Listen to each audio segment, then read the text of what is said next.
right, let's start with your relationship with Bill Russell. You cold called him. I did. Why? Well, I wanted to learn. I think the most important thing that we can do when you want to learn is to actually pick up the phone and ask. And so I picked up the phone and I reached out to Bill Russell, and that began a great relationship of mentorship. And he had a lot of great stories to share with me, not just things on the court, but off the court. Especially in that time when he was playing, those two things could not be separated because one went with the other.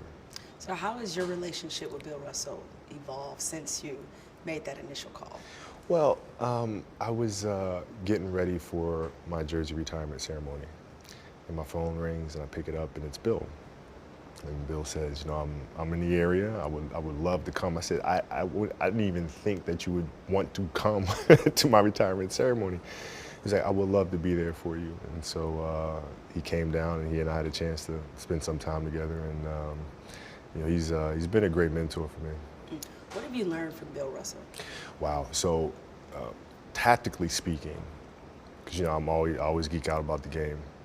He said when I played, I could score the ball, I could handle the ball, and I could pass the ball. But it was really important in order for us to win. I had to look at my teammates and say, okay, there's other players here that do that better. Therefore, I must allow them to do that. And what I do best is defend and rebound. So I'm going to completely focus on that. Let Kuzi handle the ball, right? Let Sams be the shooter, Havlicek be the shooter. And I thought that was a very, very insightful thing that I used in how I was able to go on and win those two championships post-Shaq. What did you learn about leadership from Bill Russell? Wow, one of the things he said is at the time he was dealing with a lot of racial issues in Boston, and stories, people throwing things at him during the game and yelling the craziest things to him on the court. I said, well, how did you deal with it? He said, well, I internalized it. I felt like the best thing that I could do is use that as fuel as opposed to just simply having an emotional outburst to them.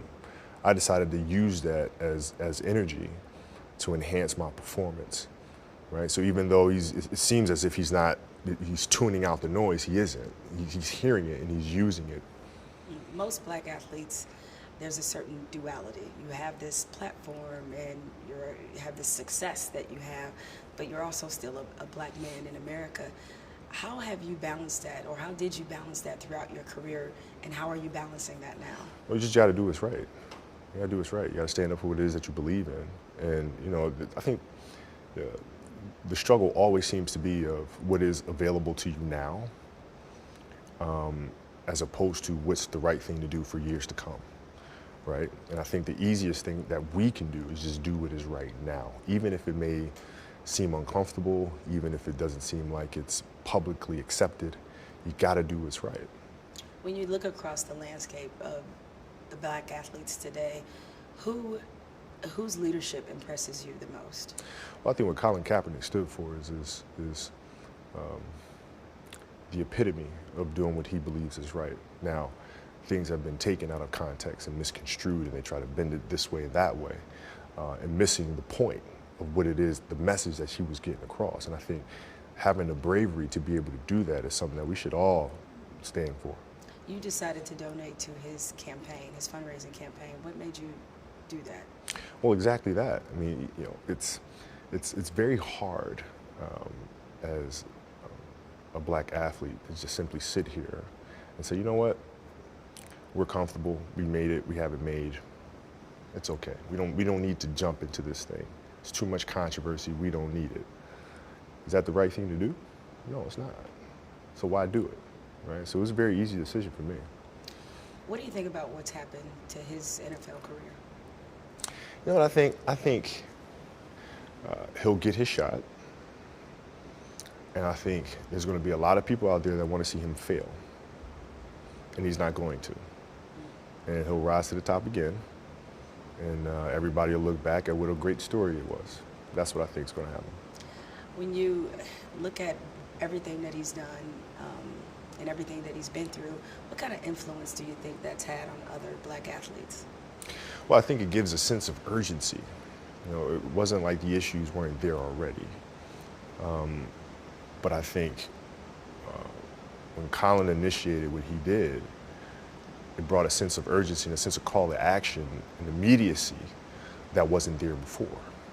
Right? It brought it to a national level, something that cannot be ignored anymore. And I think it gave a sense of urgency, and we need to do something, and we need to do something now. How do you see the identity of the black athlete and how it's evolved from maybe the time of Russell to the time of Kobe Bryant? I think there's more influence. I think at the time of Russell was trying to really get your foot in the door, which they managed to do, and break new ground, and all the way up to going through, Dr. J and the endorsements that came from that, right? All the way through Magic and Michael and everything that they've achieved, all the way through myself and LeBron, these guys, and now what comes next, right? And I think it's our responsibility to try to help the next generation progress, just as the generation previous to us left the industry in a better place for us. When you think about someone like Martin Luther King Jr., one of the biggest icons in the world, what comes to mind? Patience, empathy, understanding. Those are the three things that come to mind. I mean, it's hard in certain times to not act impulsively,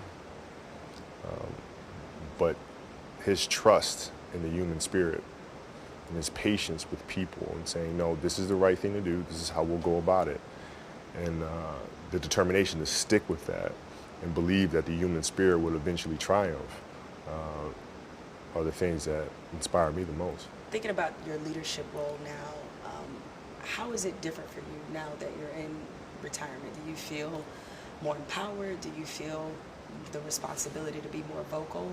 How do you see yourself? How do you see your role now? Well, it's different now. It's changed. When I played, the vehicle through which I can communicate through interviews and things of that nature, that's what I had available to me. Now it's different. Now in the storytelling business, there are characters that we will create, short stories that we will write, movies that we make. That is where we can really help move culture forward. And so we're really excited about what we're creating here. Is that part of how you see the what's next question for you? Oh, absolutely, absolutely, absolutely. Storytelling moves the world. It changes everything, whether it's informational or inspirational. Nothing in this world moves without story. And so extremely, extremely excited to bring strong characters to the world that show the next generation how to progress. When you think about the roles of that black athletes have played in terms of advancing society, how important do you think people like Bill Russell and Muhammad Ali have been in advancing the general agenda of America? Well, crucial. What we stand for, what America stands for. The cultural melting pot that is America, the diversity that is America. I mean, it's all about moving that culture forward. And from Muhammad Ali to Bill Russell, that's what they've done. That's what they've pioneered. And it's our responsibility to try to carry that forward. And the good thing about it, too, in this age of multimedia is that we all have different vehicles through which we can do that, be it social media, be it protests before a game, be it interviews, or be it film. We all have different vehicles through which we can communicate. Just in terms of what they did, maybe athletically, but also socially, you mentioned a few names about the athletes today, black athletes today, that you feel have been really inspiring for you. Who is the black athlete that has most inspired you throughout your life? Well, Michael Jordan for me was always, the person that inspired me the most. And, how he carried himself, how he handled things, and how he carried the athlete, the black athlete, not just in the United States of America, but became a global phenomenon, and saying, okay, a black athlete can reach the masses and inspire the masses on a global scale. LeBron seems to be someone embracing kind of that role while he's still in the peak of his career. When you look at his evolution, what kind of comes to mind for you? I think it's, for Bryant, I don't think it's much of a tough choice for him to to speak on it. I think this is like he's going to do what's right. He's going to say his piece, and whether you're a fan of his or not, if you were a fan and you don't agree with what he's saying, and now he just lost a fan, he's fine with that because he's going to do what's right. And I think that's a great example for all of us. How do you get to that point as a black athlete? Does it come with as you have more success, or what happens? What triggers that? And maybe something triggered it for you personally. No, I think for me, and I'm sure for Bryant as well, is the way we approach the game, the same way we approach life. You do the right thing. You make the right play. Make the right play. And in life, it's the same thing. What do you feel in your heart is the right thing to do? And you do that. It seems so simple, but sometimes the simplest things are the hardest things to do. And I think it's just that. To use a basketball term, we'll pivot a little bit from the socially conscious directions we are going in, and ask you about something that I'm sure is near and dear to your heart.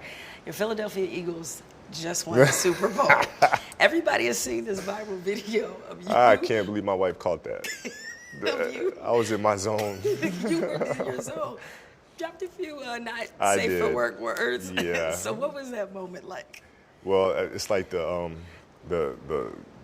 spirit of the eagle took a hold of me, and I just could not contain myself. But I had to because I was holding our little 1-year-old, but still, like it was that moment where like you see the ball in the air, and I'm just like, no. You see it's Gronk, and you're just like, no, please no. And the ball's juggling around, you're like, no, because you've seen the Patriots make those plays time and time again, right? So the ball hits the ground, I'm like, yes. And I look at the clock, I'm like, oh my God, it's like everything just kind of happened one after the other. And I'm just thankful, honestly, that I didn't like tear a hamstring or something, jumping around. Tear up some furniture, baby. Exactly. Clearly, it does not compare to you actually winning a title, but is it kind of a close second, if you will? Well, it was more exciting because, it's when you play, you're in control of the game. You're in that moment, right? You don't have the nervousness because you know what the sequences are, you know what the options are, But watching it, you're just completely helpless. It's just like, oh my God, like, you start feeling weird. Like, okay, if I shift to the right, what's going to happen, Maybe if I shift to the left, oh, I move too much, let me just sit still right here. It's that whole superstition thing. Kobe Bryant, like being superstitious, this is pretty interesting. No, I know, because again, like I'm in total fan mode. Right. Which is different than being, in game mode. When you had a little control. So where, for you, if they never win again, right? I'm not saying they will, not putting that on there, but if they never win again, like how much will you look back and cherish, being able to witness something that hadn't happened in a long time in Philly? I'll cherish that forever. Yeah. Absolutely. But I like our chances to do it again though. Knock on wood. You know what I mean? But I don't think any of them are satisfied. Yeah. Was it more special for you because, to experience that fan? Because I imagine you don't experience that very much, right? Ever. Yeah. But I've endured years of taunting and teasing from past teammates and friends and co-workers, because there were Steelers fans, Cowboy fans, Patriot fans, and I could never really be a part of that discussion because they always just say, well, we got a chip. You don't. That just kind of ends the discussion. You know what I mean? So years of torment are now over. Does it make it sweeter that it was the Patriots? Honestly, I wouldn't care who it was. Okay. I wouldn't care who it was. Tom and Bill, I admire very, very, very much, and I love both of those guys. So it could have been playing against anybody, quite frankly. Real quick question about mentorship. You've taken a lot of different guys, kind of under your wing. I don't want to, overstate it either or undersell it. So why did you want to step in and play that particular role? Everybody knows about your relationship with Kyrie and Isaiah Thomas. Like, what drove you to become a mentor to kind of younger players around the NBA? Well, it's the same thing my mentors did for me coming up, from the age of 18, from Bill Russell. I remember when I first had the idea of building a studio, I reached out to Oprah and we sat on the phone for an hour and a half just talking, and her giving me incredible words of wisdom about how to go about it. Because of that, it's my responsibility to do that for the next generation that may have questions as well. I mean, that's what we do. We help each other out. I think it drives me crazy when people say, okay, you guys are all in this pot. You guys are all fighting over the same thing. Therefore, they pit one against the other, whether it's me or Brian and KD. It's like, stat and all sorts of stuff going on. And it's nonsensical. We all need to help each other out. So I think it's part of my responsibility to do that. And do you find that when you're giving advice or talking to them, like, how much, there are a lot of people often accuse like younger players of not being open to that kind of thing.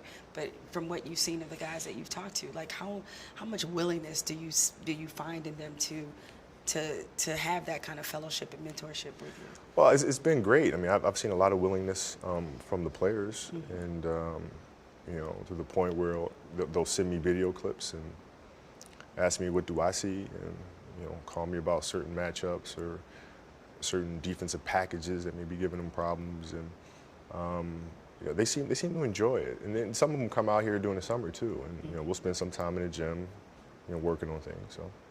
They still think they can take you, or? Well, right now, but probably, yeah. Only time I touch a basketball now is to shoot with Gianna. So. Now, obviously, but she would challenge them though. I'm sure. She absolutely would. Okay. My best thing is like when we go out, people come up to us, like it'll be me and Gianna, and they'll go and be like, Kobe, when are you gonna have a boy? When are you gonna have a boy? And Gianna's looking at them, and they're like, we need a boy to carry on your legacy. And she's like, I got this. You need no boy to do that. I'll take care of this. That's good parenting. Oh my God, it's like the greatest thing ever. Now, obviously, the NBA All-Star Game out here in Los Angeles. What do you think about the drafting format? Well, I mean, from a competitive standpoint, if I was still playing, I'd be really quick to talk trash about how the East just finally said, you know what, we'll never beat the West, so we got to do something different because the West was just kicking butt every single year, year over year. So that's kind of what I would say. As I sit here now, I think it turned out to be fine. I mean, it's like the greatest pickup game in the world. Mm-hmm. You got two captains, pick your squad, I pick my squad, and now let's see. Be totally honest. If you were the captain, representing obviously the West, when you and Shaq were on different teams, would you have put Shaq? Would you have drafted Shaq? What year are we talking Shaq? Okay. What Let's Shaquille O'Neal year? The Miami Heat first year. The Miami Heat first year. Yeah. No, I'll take LeBron James. You kidding me? Would you have drafted Shaq on your team at all? If I had the opportunity, yeah, I would have. Really? But man, I gotta LB, man. Right. I would have drafted him for sure. Okay, because people wondered about LeBron. Like, would he think about drafting Kyrie? Yeah, no, I think I think we tend to make a lot more of it than it actually is. And I'm sure there's disagreements and stuff like that. I mean, you know how that goes. Right? But ultimately, when you get on the basketball court, guys respect each other. And they just want to play and compete. So I never see it as being much of a problem. All right. Obviously, one of the biggest issues in sports was the national anthem peaceful protest that took place with the NFL players. Given the NBA stance on standing for the national anthem, seeing the landscape in sports, if you were still playing, would that have been something you would have participated in? Yeah, I would have participated in it for sure. Mm-hmm. Yeah. I mean, I'm sure I would have gotten some flack for it, but that's fine. Mm-hmm. I think what Colin's message was a very simple one. This police brutality needs to stop. We need to take a look at that. What kind of conversations, I guess, could you have imagined taking place in the locker room as that was going on? Like if you were still... Well, I mean, from my experience in the locker room, it doesn't seem like any of the players that I've played with certainly would have had issue with that. I think we understand this is a free country. I think we have the right for peaceful protest. We have the right to... And by the way, I mean, from my point of view, I mean, that's what the flag represents as well. The ability to speak, the ability to voice your opinion, and everybody's entitled to that. So everybody getting up in arms about it, they're certainly in their right to do that, as we're certainly in our right to protest peacefully at that.